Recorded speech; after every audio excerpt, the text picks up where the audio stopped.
పంచాయతీ ఆస్తి 8 సెంట్లని తెలుసుకొని నాకున్న భూమిలో 10 సెంట్లు ఇస్తానని ముందుకు వచ్చిన రైతు కారుమంచి నారాయణ గారికి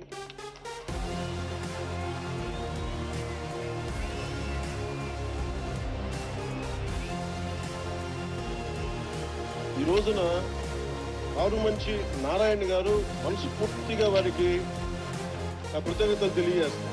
మీరు ఇవ్వండి స్థలం, ఏ ఉద్దేశంగా ఇచ్చారో దాని ప్రారంభోత్సవం మీ పక్కన వచ్చి నేను కూర్చొని ఆ రోజు వస్తుంది. మీరు ఇచ్చిన భూమికి మేము సద్వినియోగం చేసేలా, ప్రభుత్వాన్ని ద్వారా ప్రత్యేకంగా మీకు గుర్తింపు వచ్చేలా మేము మీకు గుర్తిస్తాను. నారాయణ గారికి మనస్ఫూర్తిగా ధన్యవాదాలు. ఇందాక అందరూ నా ఫోటో నేను కారుమంచి నారాయణ గారి ఫోటో